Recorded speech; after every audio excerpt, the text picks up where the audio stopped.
Hello friends, I am Shubhdeep Chatterjee. मैं आप लोग सबको को वेलकम करना चाहता हूँ मेरा YouTube channel knowledge is power में। आज का हम लोगों का जो टॉपिक है वो है remedies for breach of contract. ठीक है, लेकिन आज का टॉपिक स्टार्ट करने से पहले आप सबसे अपील है कि मेरा यूट्यूब चैनल को please like, share and subscribe जरूर करें।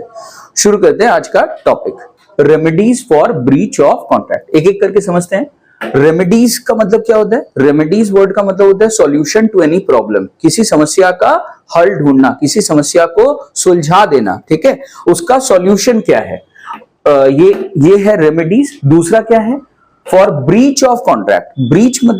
ब्रीच मतलब गलत तरीके से एक पार्टी जो ऑलरेडी अंडर अ कॉन्ट्रैक्ट है वो अपना जो परफॉर्मेंस है उसको जब वो देने से रिफ्यूज कर देता है, वो कॉन्ट्रैक्ट को परफॉर्म करने से इनकार कर देता है, इस पर्टिकुलर परिस्थिति को माना जाता है ब्रीच ऑफ कॉन्ट्रैक्ट। एक छोटा सा एग्जांपल के जरिए इसको क्लियर करते हैं। मान लीजिए एक्स और वाई के बीच में कॉन्ट्रैक्ट हुआ। X is the seller of any particular goods and Y is the buyer.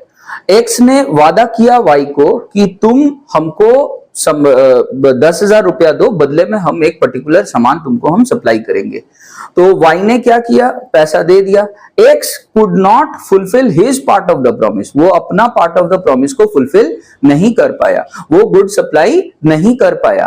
तो in that case it will be considered, ये माना जाएगा कि ये ब्रीच ऑफ कॉन्ट्रैक्ट है। किसके तरफ से? एक्स के तरफ से। यानी कि कॉन्ट्रैक्ट के शर्तों को उल्लंघन करना, कॉन्ट्रैक्ट के शर्तों का वायलेशन करना, तो ये हो गया हम लोगों के लिए ब्रीच ऑफ कॉन्ट्रैक्ट। यहां पे दोनों parties, both the parties can breach their part of the contract. जैसे for example X can refuse to supply the goods, then also it will be considered as breach of contract. And Y may also refuse to make the payment of for it, then also it will be considered as breach of contract. यानी कि breach of contract का simple मतलब है कि अपना promise को fulfil नहीं करना। ठीक है, तो जब कोई व्यक्ति अपना प्रॉमिस को फुलफिल नहीं करेगा तो यहां पे दूसरे पार्टी के पास क्या क्या हक है, क्या क्या राइट्स है, ये टॉपिक हम लोग इस पर्टिकुलर टॉपिक में हम लोग डिस्कस करने वाले हैं। कि यहां पे जैसे आप लोगों ने मेरे एग्जांपल में देखा कि mister x refused to perform his part of the promise, then what can Y do? Y क्या क्या काम कर सकता है, उसको लेकर के हम लोग ये पूरा चैप्टर पढ़ रहे हैं कि अदर पार्टी के पास what are the rights। तो अदर पार्टी क्या क्या कर सकता है? देखिए, मैं पहले सारे पॉइंट्स को यहाँ पे लिस्ट कर चुका हूं, मैं एक एक करके आपको पढ़ के सुना रहा हूं, उसके बाद डिटेल्स में डिस्कशन करेंगे हर पॉइंट के बारे में। First, Y can rescind the contract। ठीक है, Y has the right to rescind the contract. मतलब वाई, यहां पे वाई के पास ये राइट है कि वो कॉन्ट्रैक्ट को जो एक्स के साथ वो किया है उस कॉन्ट्रैक्ट को वो इमीडिएटली रिप्यूडिएट कर सकता है, यानी कि कैंसिल कर सकता है। He can cancel the contract. तो this is the meaning of the word rescission. Rescission शब्द का क्या मतलब हो गया दोस्तों? Rescission means cancellation. Cancellation, rescission means cancellation. अच्छा, यहां पे कैंसिलेशन कौन करेगा? The cancellation will be done by the aggrieved party. Cancellation will be done by the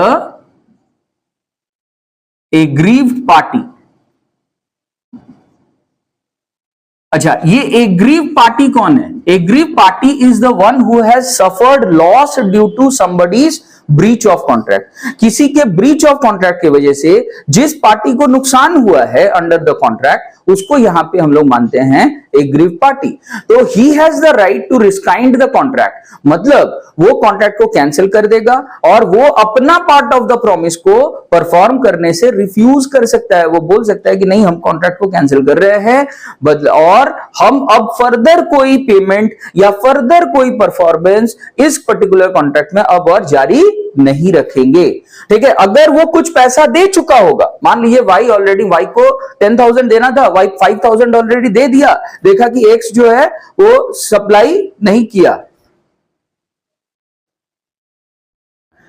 तो वाई को यहां पे हम लोग वाई को सफरर मान सकते हैं कि because Y has made the part payment of ₹5,000 to the in the contract, पर फिर भी उसको यहाँ पे कोई भी गुड्स का सप्लाई उसको नहीं मिला, तो वाई यहाँ पे कॉन्ट्रैक्ट को कैंसिल कर सकता है। वाई एक्स को बोलेगा कि सिंस कॉन्ट्रैक्ट हमारा कैंसिल हो रहा है, हम फर्दर कोई पेमेंट तो करेंगे ही नहीं, बल्कि he will demand any money that is paid already under the rescinded contract back to him। ठीक है, उसको वापस पाने का वो डिमांड कर सकते हैं, यानी कि रिफंड का वो यहां पे एक्स को आदेश दिलवा सकता है कोर्ट के जरिए, and that is a separate topic, हम उस पे आएंगे। That is called as restitution. Restitution का मतलब if you have paid any benefit under a rescinded contract you can demand it back. आप उसको क्या कर सकते हो, वापस पाने का आपको अधिकार है, आप उसको वापस ले सकते हो, रिस्टोर कर सकते हो ओरिजिनल पोजीशन को। तो ये भी एक हक है जो आप डिमांड कर सकते हो फ्रॉम द कोर्ट, कोर्ट आपको ये हक दिलवाएगा। अब अगला जो पॉइंट है that is called as damages for loss suffered. तो आप लोगों को पता है कि बहुत सारे ऐसे कॉन्ट्रैक्ट्स होते हैं जहां पे सामने वाला पार्टी अगर परफॉर्मेंस नहीं देता है, वो रिफ्यूज कर देगा, तो आपको बहुत सारा लॉस हो जाएगा। यू कैन इनकर नॉट ओनली, देखो वहां पे कॉन्ट्रैक्ट सिर्फ कैंसिल करने से नहीं हो पाएगा, बल्कि वहां पे आपको बहुत समय financial, you might have entered various financial losses, तो उन फाइनेंशियल लॉसेस का क्या होगा। फॉर एग्जाम्पल मान के चलिए मिस्टर एक्स एक इन्वेस्टर है, ठीक है, उन्होंने अपने वो स्टॉक मार्केट में रेगुलर बेसिस पे वो इन्वेस्ट करते रहते हैं, उन्होंने अपने ब्रोकर के साथ कॉन्ट्रैक्ट एंटर किया कि जब जब वो बोलेंगे उस समय उनका ब्रोकर कोई भी शेयर को उनके बिहाफ में क्या कर लेगा, परचेज कर लेगा, और जब वो बोलेंगे तब वो क्या करेगा, शेयर को बेच देगा। उनका डीमैट अकाउंट उसके ब्रोकर के पास था। तो हुआ क्या, मिस्टर एक्स एक दिन बोले कि मान लीजिए कि टाटा का एक शेयर तुम परचेज कर लो, ठीक है, ब्रोकर जो है वो नेग्लिजेंस दिखाया, वो नहीं किया, टाटा का शेयर जिस समय उसको खरीदना चाहिए था उस समय नहीं खरीदा। मान लीजिए 12 बजे उनको ऑर्डर मिला कि तुम ऐसा करो, तो ब्रोकर जो है 12 बजे नहीं परचेज किया, 1 बजे परचेज किया। अब 12 बजे जब उसको परचेज करना चाहिए था, शेयर का भाव सस्ता चल रहा था, ठीक है, उसके बाद क्या हो गया, 1 बजे जब एक्चुअली में परचेज हुआ तब ऑलरेडी शेयर का भाव क्या हो चुका था, बढ़ा हुआ मिला। मान लीजिए करीब करीब 100 रुपया पर शेयर बढ़ गया था, तो यहां पे 100 रुपया का आपको बेसिकली क्या हुआ, मिस्टर एक्स को लॉस हुआ। वो सस्ता में जो चीज खरीद सकता था अब उसको महंगा में खरीदना पड़ गया, तो he has suffered loss under the contract. Not only that, अब फिर क्या हो गया, मिस्टर एक्स बोला कि 2 बजे बोला कि तुम बेच दो शेयर को, ठीक है, टाटा का शेयर बेचो। मिस्टर वाई जो कि उनका ब्रोकर था वो फिर डिफॉल्ट किया, वो फिर उनका आदेश का पालन नहीं किया। फिर क्या हुआ कि 2 बजे के बदले में वो 3 बजे मार्केट में शेयर को बेचने गया। जब 2 बजे शेयर बेचने का कोशिश कर रहा था तो शेयर का भाव बढ़ा हुआ था, अच्छा खासा प्राइस था, वो नहीं, उनको अगर उस समय अगर वो बेच देता तो मिस्टर एक्स को अच्छा फायदा हो जाता। वाई ने ऐसा नहीं किया। वाई 3 बजे जब शेयर को बेचने की कोशिश कर रहा था तो ऑलरेडी शेयर, आप लोगों को पता है कि शेयर मार्केट में शेयर का भाव ऊपर नीचे होते रहता है कंटिन्यूअस बेसिस पे। 3 बजे तक ऑलरेडी क्या हो चुका था, शेयर का भाव इतना नीचे आ चुका था कि मिस्टर एक्स को भयंकर लॉस हो गया। तो इस लॉस के लिए जिम्मेदार कौन है, इस लॉस के लिए जिम्मेदार है उनका ब्रोकर। तो ऐसा इस हालात में Mister X will not only be able to cancel the contract, वो कॉन्ट्रैक्ट जो कैंसिल करेंगे वो तो करेंगे, वो तो अलग बात है। दूसरा है कि उनको ये हक मिल जाएगा कि हमको जो भैया फाइनेंशियल लॉसेस हुआ है, जो नुकसान हमको हुआ है, उसको तुम भी क्या करो, भरपाई करो, तुम उसका भरपाई करो, नहीं तो सिर्फ कॉन्ट्रैक्ट कैंसिल करने से मेरे को कोई फायदा होने वाला नहीं है। तो अगला पॉइंट हम लोग डिस्कस करेंगे that is demand for specific performance of the contract. ये और भी सेंसिटिव केसेस हैं, ठीक है, जहां पे सिर्फ कॉन्ट्रैक्ट को यहां पे कैंसिल कर देना रेसिशन में या डैमेजेस पे कर देने से इनफ कंपेंसेशन नहीं मिलेगा सफरर को। फॉर एग्जांपल, मान लीजिए आपके घर में, मिस्टर एक्स के घर में, मैं कोई एक आदमी का नाम नहीं लूंगा, मतलब मान लीजिए मिस्टर एक्स के घर में कोई मेडिकल इमरजेंसी आ गया, ठीक है, उनके मान लीजिए कि कोई बेटा था, उसका बेटा का तबीयत खराब हो गया बहुत ज्यादा, अब वो हॉस्पिटल में भर्ती किए, अब कोई एक हॉस्पिटल में, अच्छा हॉस्पिटल में, उसके बाद क्या हुआ, वो लोग एडमिशन ले लिया बच्चा का, ठीक है, अब कुछ दिन ट्रीटमेंट करने के बाद वो लोग बोला कि नहीं नहीं नहीं सर, ये बहुत कॉम्प्लिकेटेड केस हो जा रहा है, हम लोग से हैंडल नहीं हो पाएगा, ठीक है, आप इनको जो है ये कर दीजिए, आप मतलब जो है ना कहीं और ले जाइए सर्जरी। अब सिचुएशन ऐसा था कि बेटा का उसी समय तत्काल अगर ट्रीटमेंट नहीं होता तो वहां पे क्या हो सकता था, बच्चे का जान भी जा सकता था। तो यहां पे आपको लगता है कि हॉस्पिटल वाला अगर मतलब और मिस्टर एक्स को अगर मॉनेटरी कंपनसेशन दे देता है for breach of contract, will it be enough? No, it will not be enough, because सामने वाले का यहां पे जान जाने का सिचुएशन रहता है। तो when there is a risk regarding life threatening कोई केस होगा, वहां पे यहां मिस्टर एक्स के पास यानी कि सफरर के पास ये राइट है कि he can refuse to get compensated for any damages that he has suffered and he can demand specific performance। वो मांग सकते हैं, वो बोल सकते हैं कि नहीं, आपको हॉस्पिटल अथॉरिटीज को फोर्स कर सकते हैं, कंपेल कर सकते हैं कि no, what you have promised you will have to perform, आपको ट्रीटमेंट मेरे बच्चे का यहां पे करना ही होगा। Where will I go? मैं इतना जल्दी मुझे कोई दूसरा हॉस्पिटल में एडमिशन हमको नहीं मिलेगा, सिचुएशन बहुत गड़बड़ है, I can not take the risk, you will have to perform the surgery right now. तो ऐसा वो डिमांड कर सकते हैं, ठीक है। तो demand, this is called as demand for specific performance of the contract. Specific performance of the contract को डिमांड करने का जो हक है, ये सिर्फ उन केसेस में बेसिकली मिलता है जहां पे रिस्क ऑफ लाइफ रहता है, जहां पे जान जाने का खतरा वगैरह रहता है, या फिर कोई और सिचुएशन जहां पे इनफ, जहां पे कोर्ट को लगता है कि मॉनेटरी कंपनसेशन दे करके अपने आप को बचा लेना, यहां पे जो पार्टी ब्रीच किया है उसके लिए इनफ पनिशमेंट नहीं होगा और एग्रीव पार्टी के लिए इनफ कंपनसेशन, सफिशिएंट कंपनसेशन नहीं होगा। यहां पे स्पेसिफिक परफॉर्मेंस आपको परफॉर्म करना पड़ जाएगा।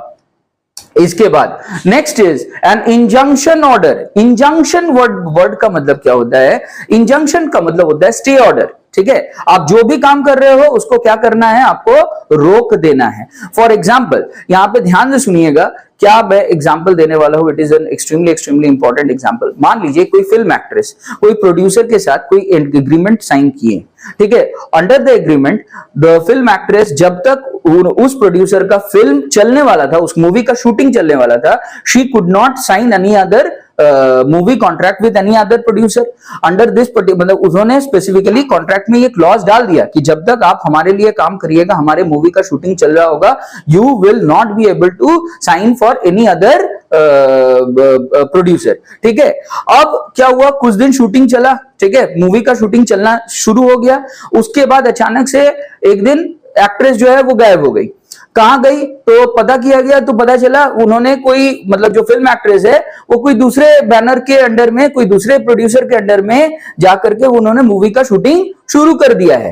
तो यहां पे under the clause of the contract, यहां पे जो फर्स्ट वाला प्रोड्यूसर है उसको ये राइट है कि वो कोर्ट से आदेश लेकर के एक्ट्रेस का वो शूटिंग जो वो दूसरे प्रोड्यूसर के अंडर में कर रही है उस पे स्टे ऑर्डर लगवा दे। स्टे ऑर्डर लगने का मतलब है कि कोर्ट के तरफ से आपके एक्टिविटीज को for the time being temporary क्या किया जाएगा, सस्पेंड कर दिया जाएगा। जब तक फर्दर आदेश कोर्ट के तरफ से नहीं मिलेगा, आप 1 इंच आगे नहीं बढ़ सकते हो। You can not move ahead with any particular contract. Building construction contracts में तो अक्सर ये सब होते रहता है। जब कभी भी आपको लगता है कि कोई व्यक्ति आपके लैंड पे या कहीं और, ठीक है, डिस्प्यूटेड लैंड में गलत तरीके से कोई बिल्डिंग खड़ा करने का कोशिश कर रहा है, आपको कुछ नहीं करना, आपको जाकर के कोर्ट में एक याचिका दायर कर देना, मतलब अपील कर देना है। कोर्ट क्या करेगा, संज्ञान लेते हुए इस सिचुएशन को समझते हुए वो क्या करेगा, एक स्टे ऑर्डर लगा देगा। तो स्टे ऑर्डर जब लग गया, कंस्ट्रक्शन बंद हो जाएगा, ठीक है। तो ये सब कॉन्ट्रैक्ट्स के केस में क्या होता है, another remedy for breach of contract can be injunction order. जहां पे एग्रीव पार्टी को लग रहा है कि सामने वाला पार्टी कुछ गलत कर रहा है, मेरे साथ मतलब अनफेयर ट्रीटमेंट किया है, वो कोई कहीं और कंस्ट्रक्शन कर रहा है या कहीं और परफॉर्मेंस दे रहा है, तो उसका उस काम को क्या किया जा सकता है, तत्काल रुकवाया जा सकता है। लेकिन ये किसके द्वारा हो पाएगा? कोर्ट के द्वारा हो पाएगा, किसी और के द्वारा नहीं हो पाएगा। Next, quantum Meerut. तो क्वांटम मेरूट देखिए दोस्तों, डिस्चार्ज ऑफ कॉन्ट्रैक्ट चैप्टर में मैंने इसके बारे में आप लोगों के साथ डिस्कशन किया था। क्वांटम मेरूट मतलब as much as is benefited.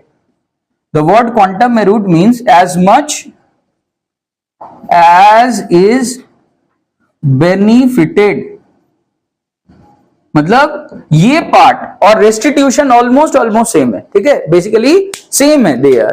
तो यहां पे क्या होता है, माना यह जाता है कि अगर कोई कॉन्ट्रैक्ट को बीच में ही सामने वाला पर्सन कैंसिल कर देता है, तो आपने जो भी उस पर्टिकुलर कॉन्ट्रैक्ट को परफॉर्म करने के लिए आपका जो राइटफुल रेमुनरेशन है, आपका जो राइटफुल कॉज है, उसके लिए आपको प्रॉपर तरीके से रेमुनरेटेड होने का आपको हक है। तो you have the right to get remunerated under the contract. जैसे मान के चलिए कि मिस्टर एक्स एक बिल्डिंग कंस्ट्रक्शन कॉन्ट्रैक्टर हैं, ठीक है, वो वाई जो कि उनका एक कस्टमर है, उनके लिए वो काम कर रहे हैं, एक बिल्डिंग कंस्ट्रक्शन का कॉन्ट्रैक्ट का उनको ऑर्डर मिला हुआ है from Mister Y. Building was to be constructed on a piece of land, जहां पे बिल्डिंग का टोटल ये होना चाहिए था 5 फ्लोर्स, 5 फ्लोर उनको तैयार करके देना था। मिस्टर एक्स ने 2 फ्लोर्स कंस्ट्रक्ट करवा दिया, उसके बाद वाई गलत तरीके से कॉन्ट्रैक्ट को क्या कर दिया, ब्रीच करवा दिया कॉन्ट्रैक्ट को। अब वो बोला कि नहीं, अब और कॉन्ट्रैक्ट को हमको और कंटिन्यू नहीं करना है, कॉन्ट्रैक्ट को कैंसिल करवा दिया। तो इस सिचुएशन में कॉन्ट्रैक्ट यहां पे जैसे ही कैंसिल होगा, it will be considered as breach of contract, because पूरा का पूरा कॉन्ट्रैक्ट क्या था, ये 5 स्टोरी 5 पूरा का पूरा फ्लोर तैयार करने का यहां पे बात था, जबकि बीच में ही क्या किया जा रहा है, मिस्टर वाई उनको काम करने से रोक दे रहा है। तो भैया वो जो 2 फ्लोर्स उन्होंने कंस्ट्रक्ट किया था, उसका कॉस्ट क्या होगा, रीइंबर्स्ड होगा, द कॉस्ट विल बी रीइंबर्स्ड, ठीक है, क्योंकि मिस्टर एक्स लेबर सप्लाई किए होंगे, सीमेंट, ईटा, बालू, गिट्टी, कितना जो कंस्ट्रक्शन मटेरियल्स है उन्होंने वो सप्लाई किया होगा, लेबर को पेमेंट वगैरह गया होगा, उनका खुद का भी टाइम गया होगा, ये सब का जो कॉस्ट है उसका क्या होगा, तो automatically rule of quantum Meerut यहां पे एप्लीकेबल हो जाएगा। वो जो 2 फ्लोर्स उन्होंने बनवाया था, उसके लिए उनका जो उचित रेमुनरेशन बनता है वो उनको दिया जाएगा। मान के चलिए इंटायर बिल्डिंग कंस्ट्रक्शन कॉन्ट्रैक्ट अगर 5 करोड़ का होगा, तो 2 फ्लोर उन्होंने कंस्ट्रक्शन करवाया, आप प्रोपोर्शनेट कर दीजिए, अगर 5 फ्लोर का 5 करोड़ रुपया होता है, तो 2 फ्लोर कंस्ट्रक्शन का आपको कितना मिलना चाहिए, 2 करोड़। तो this is called as the rule of quantum merit or the principle of quantum merit, when you can demand for part of the remuneration जो कि आपके लिए फेयर रेमुनरेशन है, अगर कॉन्ट्रैक्ट को बीच में ही कॉन्ट्रैक्ट को कैंसिल किया जा रहा है सामने वाले पार्टी के द्वारा। तो नेक्स्ट इज रेस्टिट्यूशन। रेस्टिट्यूशन के बारे में मैंने ऑलरेडी आपको यहां पे समझाया था। रेस्टिट्यूशन में क्या होता है, यू कैन, यहां पे देखिए, जब आपको लॉस सफर हो रहा है किसी भी पर्टिकुलर कॉन्ट्रैक्ट में, क्योंकि आपने हो सकता है कुछ सामने वाले को एडवांस पेमेंट कर दिया होगा, या सामने वाले को कुछ भी मतलब बेनिफिट पहुंचा दिया होगा, तो रूल ऑफ रेस्टिट्यूशन ये बोलता है कि सामने वाले का जो फेयर रेमुनरेशन है उसको छोड़ के उसको रहने दीजिएगा, और आपका जो कॉस्ट वाला पार्ट है वो आपको वापस पाने का आपको हक है। मैं पूरा चीज को आपको अच्छे तरीके से समझा देता हूं। मान लीजिए आप लोगों को फ्री कंसेंट जो सिचुएशन है उसको कल्पना करिए। फ्री कंसेंट के अगेंस्ट में क्या क्या चीज जाता है, coercion, undue influence, fraud, misrepresentation, mistake. तो these are the 5 situations which go against the free consent. Coercion वाला सिचुएशन लीजिए। कोर्शन का मतलब क्या होता है, किसी को धमकी देना कि तुम्हारे साथ हम कुछ गलत करेंगे, जो कि इंडियन पेनल कोड में मना किया हुआ है, डराना, धमकाना, किसी को मारना, पीटना या कोई ऐसा कार्य करना जो कि इंडियन पेनल कोड में बैन किया हुआ है। अब सामने वाले को आपने क्या किया, डरा धमका करके आपने उसके साथ कोई लैंड परचेजिंग का एग्रीमेंट आपने साइन करवा दिया। उसने अपना लैंड जो कि 10 लाख का जमीन है वो आपको 2 लाख रुपया में आपसे खरीद लिया। वो 2 लाख रुपया सामने वाला जो आदमी है वो आपको 2 लाख रुपया पेमेंट भी कर दिया, भले ही कम पेमेंट किया लेकिन किया, तो 10 लाख के जमीन के बदले में 2 लाख का पेमेंट किया। आपको गुस्सा आया, आप कोर्ट में चले गए, कोर्ट बोला ये कॉन्ट्रैक्ट तो भैया वॉइडेबल कॉन्ट्रैक्ट बन गया है, ये agreement, this agreement has become voidable at the option of the aggrieve party. तो एग्रीव पार्टी आप हो क्योंकि आपके साथ गलत हुआ है। कोर्ट आपको पूछेगा कि क्या आपको फिर भी कॉन्ट्रैक्ट को जारी रखना है कि कॉन्ट्रैक्ट को कैंसिल करना है। आपने बोला कि सर हमको कॉन्ट्रैक्ट को कैंसिल करना है। कॉन्ट्रैक्ट जैसे ही आपने बोला कि कॉन्ट्रैक्ट कैंसिल करना है, कोर्ट आपके बात को सुन करके कॉन्ट्रैक्ट को इमीडिएटली क्या कर देगा, कैंसिल कर देगा।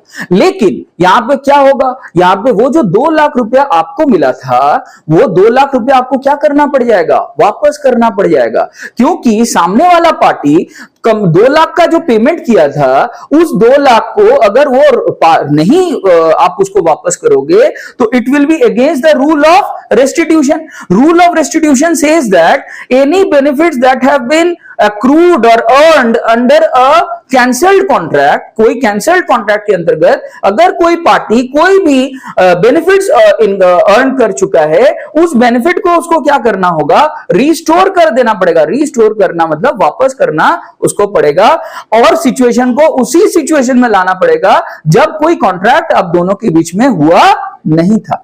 तो ये सिचुएशन है. अच्छा, इसके बाद लास्ट वाला पॉइंट है रेक्टिफिकेशन और कैंसिलेशन. रेक्टिफिकेशन का मतलब है कि कभी मान के चलिए, जैसे बिल्डिंग कंस्ट्रक्शन का ही मैं एग्जांपल ले लेता हूं, सबसे अच्छे तरीके से आप लोगों को समझ में आ जाएगा. मान लीजिए आप कस्टमर हो, आप एक बिल्डिंग कंस्ट्रक्शन का कॉन्ट्रैक्ट दिए एक बिल्डर को. बिल्डर क्या किया, कंस्ट्रक्शन जो किया मतलब कुछ जगह एकदम घटिया कंस्ट्रक्शन किया, मतलब एकदम बेकार टाइप का कंस्ट्रक्शन किया. आप एकदम नहीं सेटिस्फाइड हुए. ऑब्वियस सी बात है, वहां पे क्या हो सकता है, you can cancel the contract. आप बोले कि अब तुम अगर इसको ठीक नहीं करोगे तो हम क्या करेंगे, तुम्हारा जो कॉन्ट्रैक्ट है उसको हम कैंसिल कर देंगे.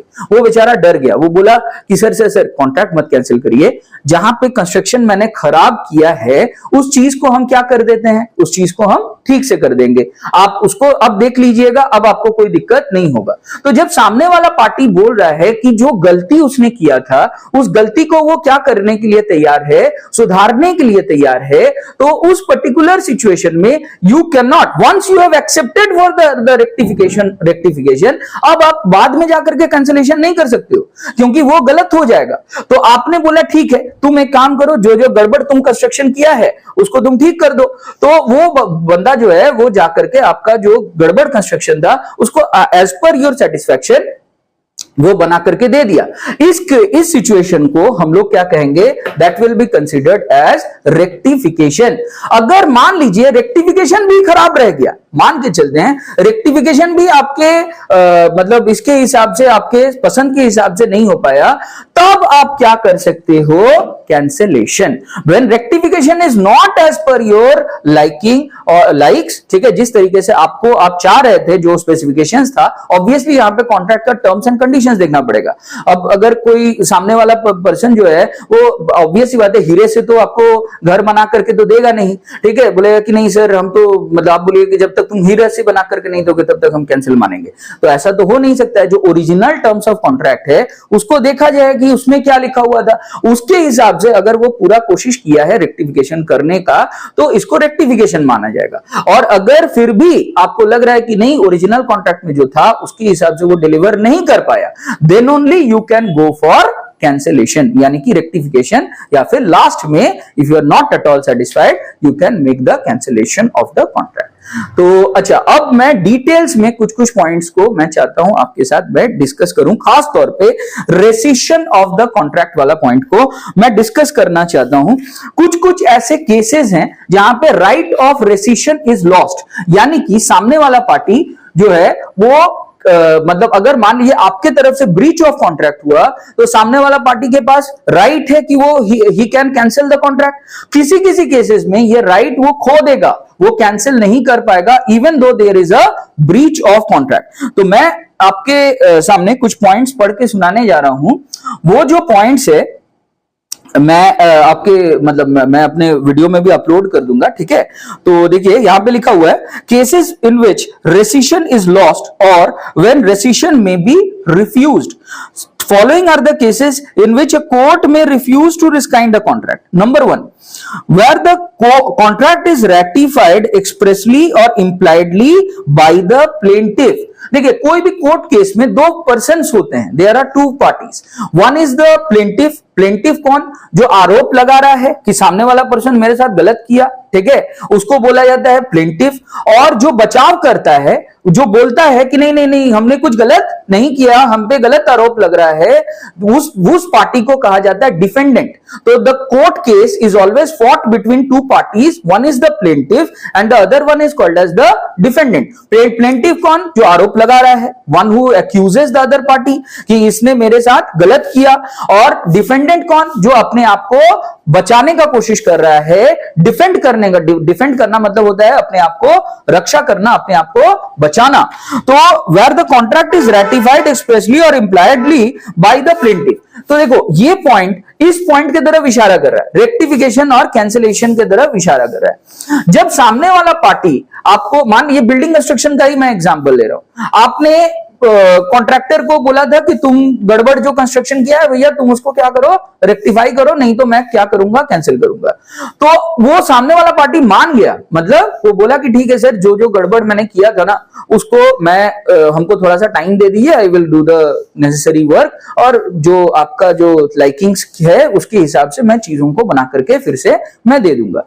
आप एक दिन भी इंतजार नहीं किए, आप क्या किए, कॉन्ट्रैक्ट को तुरंत क्या करवा दिए, कैंसिल करवा दिए। तो ये चीज गलत है। यहां पे और जिस समय, जिस मोमेंट में आप रेक्टिफिकेशन का प्रोसेस को एक्सेप्ट कर लोगे, तब आपको पेशेंस रखना चाहिए, आपको पेशेंटली कुछ दिन उसको मोहलत देना चाहिए, आपको उसको उसका गलती को सुधारने का उसको क्या करना चाहिए, उचित मौका देना चाहिए, क्योंकि अदरवाइज आप अपना जो राइट ऑफ कैंसिलेशन है वो जिस समय आप रेक्टिफिकेशन से एक्सेप्ट करोगे, you will lose your right of rescinding the contract. आप कॉन्ट्रैक्ट को कैंसिल नहीं कर सकते हो, कब तक नहीं कर सकते हो, जब तक का टाइम आपने रेक्टिफिकेशन के लिए उसको दिया है, उस बीच आप उसको उसका कॉन्ट्रैक्ट को कैंसिल नहीं कर सकते हो, ये गलत होगा। Where the plaintiff has ratified the contract, right of rescission is lost। मतलब प्लेंटिफ जब मान गया है कि हाँ रेटिफाई करना मतलब होता है अप्रूव करना। देखिए लॉ में ना बहुत सारे वर्ड्स हैं, ठीक है, जो कि आपको दिक्कत कर सकता है। तो हर वर्ड के लिए देखिएगा, आप लोग make use of your dictionary etcetera, उसमें कोई भी जो वर्ड आपको नहीं समझ में आ रहा है उसको तुरंत उसका मीनिंग को समझने का कोशिश करिएगा, क्योंकि इसका लैंग्वेज जो है, लॉ का जो लैंग्वेज है वो नॉर्मल इंग्लिश वाला लैंग्वेज नहीं है, ठीक है, वो थोड़ा अलग वाला लैंग्वेज है। तो where the plaintiff has ratified the contract, बोल क्या रहा है कि जब प्लेंटिफ मतलब जो एक्यूज्ड है, जो एक्यूज कर रहा है, सॉरी जो एक्यूज कर रहा है, जो आरोप लगा रहा है कि सामने वाला पर्सन ठीक से काम नहीं किया है, यहां पे उसको हम लोग मानेंगे प्लेंटिफ, ठीक है। जो कस्टमर है उसको यहां पे क्या माना जाएगा, प्लेंटिफ माना जाएगा।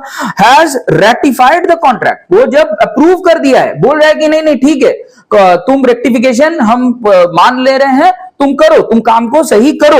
तो where the plaintiff has ratified the contract, right of rescission is lost. फिर अब वो कैंसिलेशन और नहीं कर पाएगा जब तक कि जो टाइम लिमिट दिया गया है कि रेक्टिफिकेशन, सपोज रेक्टिफिकेशन 1 महीने तक आपने उसको एक्स्ट्रा टाइम दे दिया, तो 1 महीना तक आपको वेट करना पड़ेगा। 1 महीना जब तक नहीं होगा आप बीच में कैंसिलेशन नहीं कर पाओगे। फॉर एग्जाम्पल, जैसे ये वाला पॉइंट को छोड़ दिए, नेक्स्ट पॉइंट को देखते हैं। नेक्स्ट पॉइंट है where the contract is not separable, ठीक है, where the contract is not separable and the party wants to rescind only a part of the contract, rescission can be refused. कभी कभी contract जो है देखो contracts ना 2 तरह के होते हैं, एक डिविजिबल कॉन्ट्रैक्ट्स और दूसरा होता है इनडिविजिबल कॉन्ट्रैक्ट्स। डिविजिबल कॉन्ट्रैक्ट्स उन कॉन्ट्रैक्ट्स को बोला जाता है जहां पे पार्ट ऑफ द मतलब each and every part of the contract will be considered independent of the other, वो दूसरे पार्ट से क्या माना जाएगा, अलग माना जा सकता है। जबकि दूसरा जो कॉन्ट्रैक्ट है that is called as indivisible contract. Indivisible contract वो कॉन्ट्रैक्ट है जहां पे you can not accept part performance, जहां पे पार्ट ऑफ द कॉन्ट्रैक्ट को पूरे होल ऑफ द कॉन्ट्रैक्ट से अलग करना पॉसिबल नहीं है। अब देखो यहां पे क्या लिख रहा है, where the contract is not separable, यानी कि इंडिविजिबल कॉन्ट्रैक्ट के बारे में बात कर रहे हैं। तो जब इंडिविजिबल कॉन्ट्रैक्ट के बारे में बात हो रहा है, where the contract is not separable and the party wants to rescind only a part of the contract, और जब सामने वाला पार्टी सिर्फ कॉन्ट्रैक्ट का एक पार्ट को कैंसिल करना चाहता है, रेसिशन कैन बी रिफ्यूज्ड, वो ऐसा नहीं कर सकता। अगर उसको कैंसिल करना होगा तो उसको पूरा कॉन्ट्रैक्ट कैंसिल करना होगा, नहीं करना रहेगा तो उसको क्या करना होगा, पूरे कॉन्ट्रैक्ट को एक्सेप्ट करना पड़ेगा।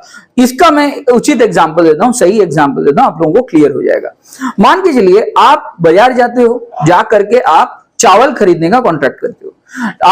आपको जब गुड्स का डिलीवरी मिलता है, आप घर में आकर के देखते हो पूरा का पूरा कंकड़ जो है उसमें भरा हुआ था, जबकि आपने कंकड़ वाला चावल खरीदने का तो आपने कॉन्ट्रैक्ट किया नहीं था, आपने एक्चुअल कॉन्ट्रैक्ट किया था for the purchase of correct qualities of rice. ठीक है, तो यहां पे कंकड़ को अलग करना क्या आपके लिए पॉसिबल है? Is it possible for you to separate the stone chips from the rice? Is it possible? No, it is not possible, because बहुत सारे stone chips यहाँ पे होंगे। Possible तो है ही, scientific methods यूज करेंगे तो possible क्यों नहीं होगा, लेकिन उसमें टाइम लगेगा, it is not convenient।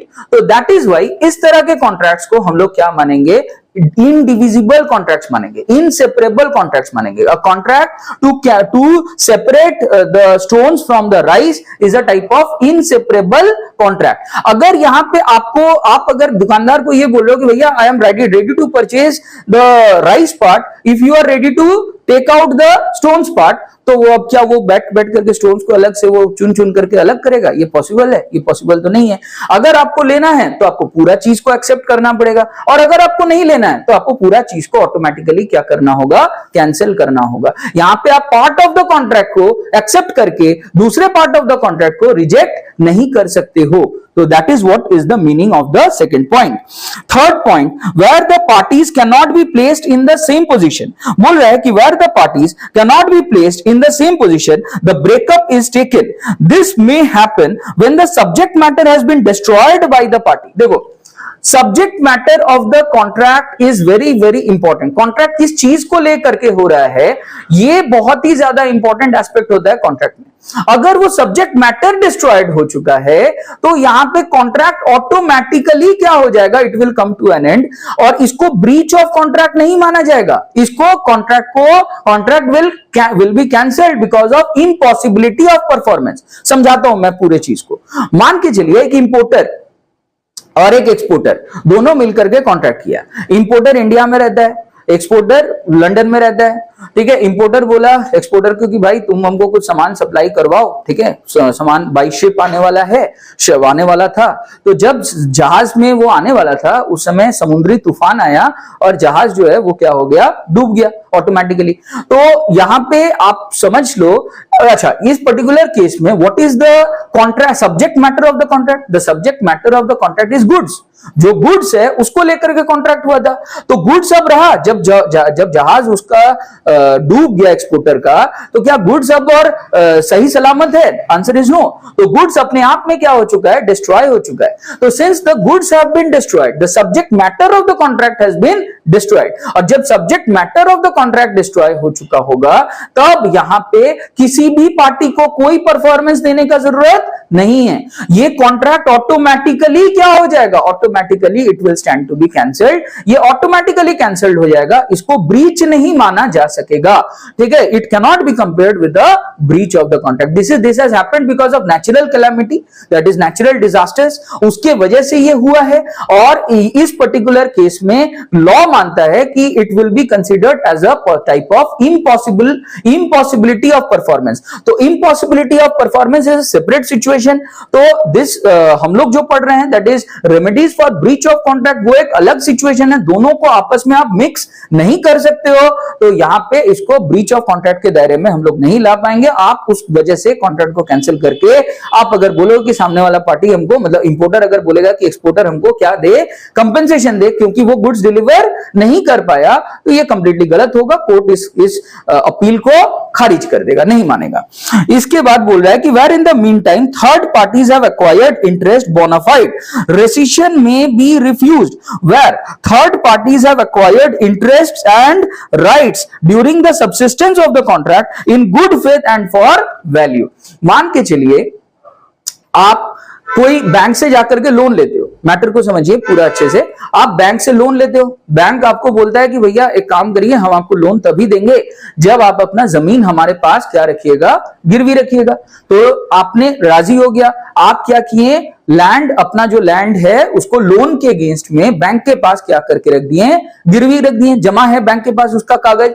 अब क्या हुआ? आप कोई लैंड सेलिंग लेकर के कोई क्या किए? कोई कॉन्ट्रैक्ट को एंटर करने का कोशिश किए। मीनवाइल बैंक को पता चला, बैंक बोला कि नहीं नहीं नहीं, ये जमीन तो हम बेचने नहीं देंगे, ये जमीन पे तो लोन लगा हुआ है, ये जमीन पे तो मॉर्गेज लगा हुआ है, I am not ready to मतलब जब जब आप कोई मॉर्गेज प्रॉपर्टी को आप बेचने का कोशिश करोगे, सबसे पहले आपको बैंक से एनओसी लेना पड़ता है। एनओसी का मतलब होता है नो ऑब्जेक्शन सर्टिफिकेट। तो बैंक अगर नो ऑब्जेक्शन सर्टिफिकेट देगा तभी you can go ahead with the particular contract of sale etcetera, तो अदरवाइज वो पॉसिबल ही नहीं हो पाएगा। तो यहां पे ये बोलने का कोशिश कर रहा है कि अगर थर्ड पार्टी, यहां पे थर्ड पार्टी मेरे एग्जांपल में कौन है? Third party is the bank. First party आप हो जो बेचना चाह रहा है, सेकंड पार्टी कौन है? जिसको आप बेचना चाह रहे हो, जो कस्टमर है, जो खरीदना चाहता है आपका जमीन, वो यहां पे सेकंड पार्टी है। थर्ड पार्टी कौन है? थर्ड पार्टी यहां पे बैंक है। बैंक से आप नो ऑब्जेक्शन सर्टिफिकेट लिए, आंसर इज नो। आपने बैंक से नो ऑब्जेक्शन सर्टिफिकेट ऑब्टेन नहीं किया और आपने क्या किया? कोशिश किया इस जमीन को बेचने का, तो ये कॉन्ट्रैक्ट होने ही नहीं दे देगा बैंक, क्योंकि थर्ड पार्टी यहां पे क्या कर चुका है? एक्वायर कर चुका है इंटरेस्ट इन योर प्रॉपर्टी। उसके पास जमीन का कागज गिरवी है, वो ऐसा होने ही नहीं देगा। तो सिंस ऐसा वो होने ही नहीं देगा, तो in that case question of breach of contract doesn't arise. तो जब कॉन्ट्रैक्ट हो ही नहीं पाएगा तो ब्रीच किस बात का? तो कॉन्ट्रैक्ट को शुरू में ही क्या कर दिया जाएगा? कैंसिल कर दिया जाएगा। तो you can not move ahead. अगर आप ऐसा करते भी हो तो वो गैर कानूनी माना जाएगा, और आपको पता है कि गैर कानूनी चीजों को लॉ एक्सेप्ट नहीं करता है। इसके बाद हाँ, तो हम लोग डिस्कस किए थे सेकेंड वाला point, that is damages for the loss sustained और सफर्ड। तो यहां पे ये माना जाता है कि one actual loss that is suffered can only be compensated. अगर आप एक्चुअल लॉस सफर नहीं किए हो तो you can not demand compensation from the other party. ठीक है, मैं समझाता हूं। यहां पे मैंने एग्जांपल दिया था कि मिस्टर एक्स अपने ब्रोकर को आदेश दिए थे कि तुम क्या करो, टाटा का शेयर खरीद लो, 12 बजे खरीद लो। तो उसने देरी कर दिया था, तो 1 बजे उसने खरीदा था, तो उसके वजह से आपको ज्यादा पेमेंट करना पड़ा, ज्यादा हाई परचेज प्राइस पे आपको उसको खरीदना पड़ा। तो this is an example of actual loss that is suffered. पर ठीक है, there are situations when the loss is actually a notional loss. Notional loss कैसे होता है? Notional loss is that loss जो आपने एक्चुअली में सफर नहीं किया। मैं समझाता हूं। अभी आप लोगों को पता होगा सबको को कि स्टॉक मार्केट, शेयर बाजार लगातार क्या हो रहा है? नीचे जा रहा है। It is showing a huge bearish trend.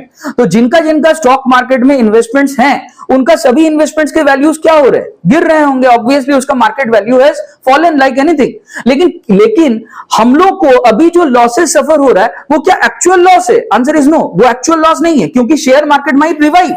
बाद में जाकर के शेयर बाजार क्या हो सकता है? फिर से रिवाइव हो सकता है। और अगर बाद में जाकर के वो फिर से रिवाइव हो जाएगा तो हम अभी जो लॉस में हैं वो फिर से क्या हो सकता है? बाद में जाकर के प्रॉफिट में कन्वर्ट हो सकता है। तो अभी का जो मेरे को नुकसान दिख रहा है, अभी का जो मेरा मार्केट वैल्यू गिरा हुआ है मेरे शेयरों का, उसको क्या माना जाएगा? That is only a notional loss. Actual loss थोड़ी। एक्चुअल लॉस तो तब होगा जब बेचेंगे। हम तो बेच ही नहीं रहे हैं चीजों को, ऑलरेडी वो मेरे पोर्टफोलियो में पड़ा हुआ है। हम मेरा पोर्टफोलियो फिर से क्या हो सकता है? बढ़िया हो सकता है। तो इस तरह का लॉस जो time for the time being हम लोग अपने अपने पोर्टफोलियो में देख पा रहे हैं, उसको क्या माना जाएगा? नोशनल लॉस माना जाएगा। नोशनल लॉस के लिए आप अपने ब्रोकर को या किसी भी व्यक्ति को जिम्मेदार नहीं ठहरा सकते हो। आप नहीं बोल सकते हो कि नहीं मेरे को देखो लॉस हो गया। क्या है का लॉस भैया? तुमने बेचा क्या शेयर? नहीं ना बेचा। जब तक तुम बेचोगे नहीं तब तक तुम्हारा ये लॉस को क्या माना जाएगा? नोशनल लॉस माना जाएगा। हो सकता है ठीक है वो देरी से परचेज किया, 12 बजे खरीदना चाहिए था, वो 1 बजे खरीदा, लेकिन हो सकता है जब वो बेचा होगा तब प्रॉफिट में बेच दिया होगा। अगर वो प्रॉफिट में बेच पाएगा तो आपको जो लॉस हुआ है खरीदते टाइम पे वो मैनेज हो जाएगा, वो मेकअप हो जाएगा। तो अगर लॉस आपका मेकअप करवा दिया बाद में ब्रोकर तो कोई दिक्कत नहीं है। You can not demand compensation for it. Damages आप डिमांड नहीं कर पाओगे। अगर जब बेचते समय, बेचने से पहले ही आप अगर डिमांड कर दोगे कि नहीं हमको तो लॉस हो गया, तुम तो ज्यादा में खरीद लिया, तो ये लॉस को कोर्ट क्या करे मानेगा? नोशनल लॉस मानेगा और आपका अपील को खारिज कर दिया जाएगा। तो यहां पे क्या माना गया है? What are the different types of losses? तो the law also discusses about the different kinds of losses. Damages generally speaking are of the following kinds. पहला है ऑर्डिनरी डैमेजेस, ठीक है। Second is special damages, third is vindictive or punitive or exemplary damages, और fourth is nominal damages जिसको notional damages बोला जा सकता है, ठीक है। इसको मैं अपने YouTube चैनल में इसका जो कंटेंट है मैं डाल दूंगा। अच्छा, इसके बाद जो नेक्स्ट पॉइंट जो है that is suit for specific performance of the contract. तो इसमें मैं आप लोगों को बताने जा रहा हूं कि conditions in which specific performance can not be allowed. कुछ कुछ केसेस में one party who has suffered damages, who has suffered loss, who the agreed party जो है वो जिसके खिलाफ ब्रीच ऑफ कॉन्ट्रैक्ट हुआ है, वो कभी कभी मैंने बोला था कि सूट फॉर स्पेसिफिक परफॉर्मेंस कर सकता है, वो डिमांड कर सकता है स्पेसिफिक परफॉर्मेंस। जैसे मैंने वो मेडिकल वाला इमरजेंसी वाला एग्जांपल दिया था, तो मेडिकल इमरजेंसी के केस में यू कैन डिमांड, ठीक है, आप यहां पे डिमांड कर सकते हो कि the hospital has to do the surgery in your in the with, मतलब सर्जरी, उसको सर्जरी परफॉर्म करना पड़ेगा, ठीक है। वो सब केसेस को छोड़ करके कौन कौन से ऐसे केसेस है जहां पे आप स्पेसिफिक परफॉर्मेंस डिमांड नहीं कर सकते हो, उसका पूरा प्रॉपर लिस्ट यहां पे दिया हुआ है, मैं अपने चैनल में डाल दूंगा इसको, तो देख लीजिए। तो यहां पे लिखा हुआ है conditions in which specific performance can not be allowed,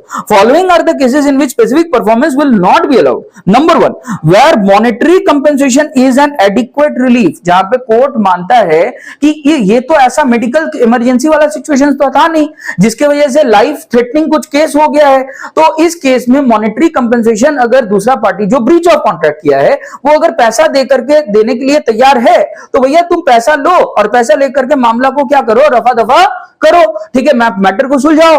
तो अगर सामने वाला पार्टी बोल रहा है कि नहीं नहीं हमको पैसा नहीं चाहिए, हमको फिर भी स्पेसिफिक परफॉर्मेंस चाहिए, वो अड़ा हुआ है इस बात पे, तो उसके अड़ जाने से यहां पे कोर्ट क्या कर सकता है, कोर्ट बोल सकता है कि भैया आपको कुछ नहीं हम कर सकते हैं, आप या तो पैसा ले लो, ठीक है, पैसा सामने वाला पार्टी देने के लिए रेडी है, ये वैसा भी कोई केस नहीं है जिसमें सामने वाले का जान चला जाएगा या कोई लाइफ थ्रेटनिंग केस है, ऐसा भी कुछ मैटर नहीं है। तो आपको यहां पे क्या करना होगा, अपना जिद छोड़ना पड़ेगा, आपको पैसा दिया जा रहा है, अब पैसा लेकर के मामला को खत्म करिए।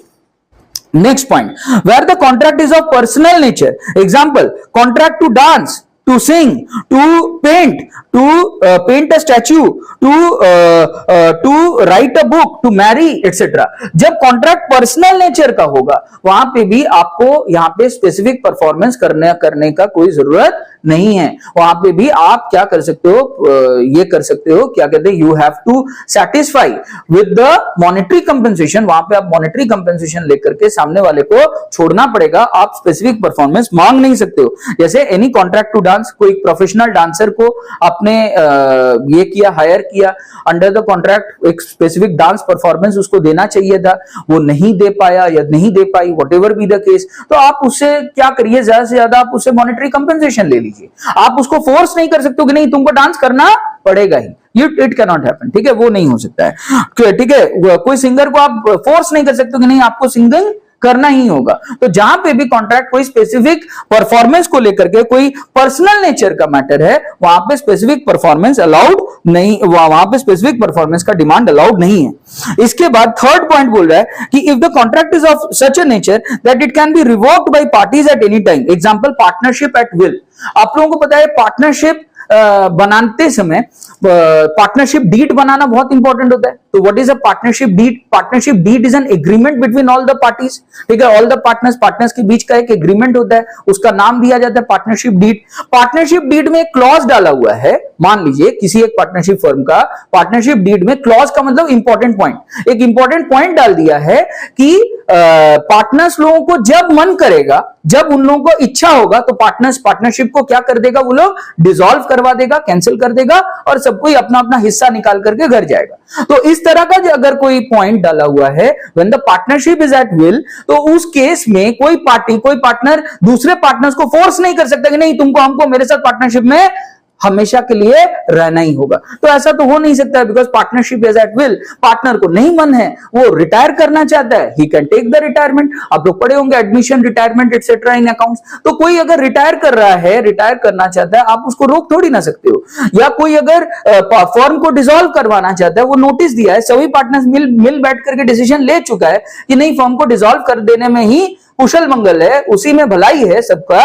तो in that case single party अगर अड़ जाएगा कि नहीं नहीं नहीं ये तो हम होने नहीं देंगे, तो ऐसा नहीं हो सकता है। आप अपनी, और अगर आप अड़ भी जाइएगा तो आप क्या कर लीजिएगा, बाकी सभी पार्टनर्स जो हैं वो तो एग्री कर रहे हैं ना कि वो पार्टनरशिप को डिसॉल्व करवा देंगे, तो आप अकेले रह करके करिएगा क्या?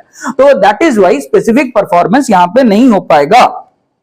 इसके बाद if the contract is inadequate to either party, अगर कॉन्ट्रैक्ट को इनइक्विटेबल माना जाता है, inequitable to either party, inequitable मतलब अनफेयर, अनफेयर मतलब कॉन्ट्रैक्ट किसी पर्टिकुलर पार्टी को ज्यादा बेनिफिट पहुंचा रहा है, किसी दूसरे पार्टी को कम बेनिफिट पहुंचा रहा है, इस तरह के सिचुएशंस में इसको क्या माना जाएगा, इसको अनफेयर माना जाएगा। अगर कॉन्ट्रैक्ट अनफेयर मान लिया गया तो इन दैट केस यहां पे भी स्पेसिफिक परफॉर्मेंस का कोई जगह नहीं बचेगा, ठीक है। When the court can not supervise the execution of the contract, जब कॉन्ट्रैक्ट को इंप्लीमेंट करना कोर्ट के लिए पॉसिबल, कोर्ट का कॉन्ट्रैक्ट का एग्जीक्यूशन देखना कोर्ट के लिए पॉसिबल नहीं है, कोर्ट को समय नहीं है कि वो कॉन्ट्रैक्ट कैसे परफॉर्म हो रहा है, स्पेसिफिक परफॉर्मेंस कैसे परफॉर्म होगा, उस चीज को मॉनिटर करते रहना, उस चीज को देखना जब कोर्ट के लिए पॉसिबल नहीं है तो कोर्ट यहां पे क्या कर सकता है, स्पेसिफिक परफॉर्मेंस को रद्द करवा सकता है, स्पेसिफिक परफॉर्मेंस का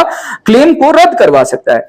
when the contract is made by the trustees in breach of trust, जब ट्रस्टीज लोग, ट्रस्टीज कौन होते हैं, मैनेजर्स ऑफ द ट्रस्ट, कोई ट्रस्ट का जो मैनेज करता है उन लोगों को हम लोग बोलते हैं ट्रस्टीज, जो अपना प्रॉपर्टी को डोनेट किया है, ठीक है, he is called as the founder of the trust. और जो आपका प्रॉपर्टी, आप अगर मान लीजिए कोई ट्रस्ट बना रहे हो तो आपने अपना जमीन जायदाद ये सब डोनेट किए होंगे तभी तो वो ट्रस्ट बना होगा, तो जिन्होंने अपना प्रॉपर्टी दान में दी है ट्रस्ट में तो उनको माना जाता है फाउंडर।